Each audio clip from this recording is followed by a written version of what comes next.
ஒரு மனிதர் உள்ளிருந்து பூட்டப்பட்ட அறையில் இறந்த நிலையில் கிடைக்கிறார். அந்த கிரைம் சீன்ல no fingerprint, no weapons, ஆனால் ஒரே ஒரு க்ளூ மட்டும். அது ஒரு கேலண்டரில் ரவுண்ட் செய்யப்பட்ட 3 தேதிகள். யார் இந்த நபர்? யார் இவரை கொலை செய்திருப்பார்? ஆயுதமில்லாத கொலை, வெளியேறும் வழி இல்லாத அறை, ஆனால் எல்லாவற்றையும் தீர்க்கும் ஒரே க்ளூ. இந்த ஒரு க்ளூ கொலையாளியை வெளிப்படுத்தும் அளவிற்கு சக்தி வாய்ந்தது. அருண் என்ற நபர் தனது ஸ்டடி ரூமில் இறந்த நிலையில் கண்டுபிடிக்கப்படுகிறார். அறை உள்ளிருந்து பூட்டப்பட்டிருந்தது.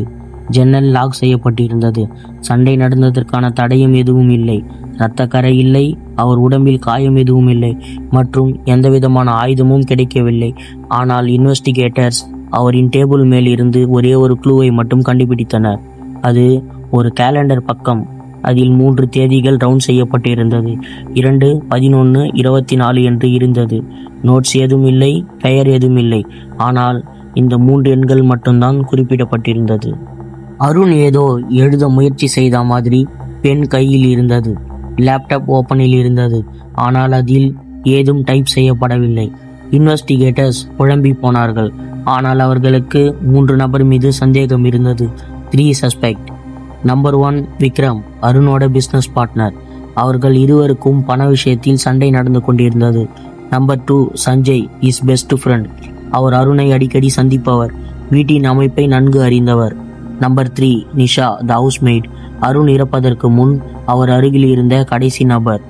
பட் போலீஸுக்கு எந்த ஒரு சாலிட் ப்ரூஃபும் கிடைக்கவில்லை இவர்களை அரெஸ்ட் செய்வதற்கு. அவர்களிடமிருந்த ஒரே ஒரு நம்பிக்கை கேலண்டர் க்ளூ. அருண் ஏன் 2, 11 மற்றும் 24 நம்பரை ரவுண்ட் செய்ய வேண்டும்? இந்த எண்கள் எதையாவது குறிக்கிறதா? ஒரு செய்தி, ஒரு பெயர் அல்லது ஒரு குறியீடா? ஒருவேளை அவர் இறப்பதற்கு முன்பு கொலையாளியை வெளிப்படுத்த முயற்சி செய்திருக்கலாம். ஆனால் எப்படி? நீங்க யோசிச்சு பாருங்க. த சஸ்பெக்ட் நேம்ஸ், அந்த நம்பர்ஸை பற்றி சிந்தியுங்கள். இறக்கும் நேரத்தில் ஒரு மனிதனால் விரைவாக என்ன எழுத முடியும் என்பதை பற்றி சிந்தியுங்கள். பெரும்பாலும் நம்பர்ஸ் ஆர் லெட்டர்ஸ். 2, 11, 24 என்ற இந்த நம்பர்ஸை பாருங்க. இந்த நம்பர்ஸை ஆல்பபெட் லெட்டர்ஸோட மேட்ச் பண்ணுங்க. Numbers 2 letters. பின்னர் சஸ்பெக்டோட இந்த லெட்டர்ஸை பொறுத்துங்க. இப்போது டீகோட் செய்வோம். 2B, 11K, 24X. இந்த 3 எழுத்துக்கள் BKX. இந்த லெட்டர்ஸை பார்த்த உடனே போலீஸ் குழப்பமடைந்தனர். பின்பு போலீஸ் அருணோட பிஸ்னஸ் ஃபைல்ஸை ஓப்பன் பண்ணி பார்த்தாங்க. அங்கே அவங்களுக்கு கிளியர் கட்டாக தெரிஞ்சது. அருண் மற்றும் விக்ரம் கூட்டாக ஒரு நிறுவனத்தை சொந்தமாக வைத்திருந்தனர். BK exports, Brotherwood Karobar exports. அந்த முதல் எழுத்துக்கள் க்ளூவோட சரியாக மேட்ச் ஆச்சு. BKX. அருண் தனது கொலையாளியை அம்பலப்படுத்த கேலண்டர் எண்களை பயன்படுத்தினார். அப்போ கொலையாளி யார்? Vikram, business partner.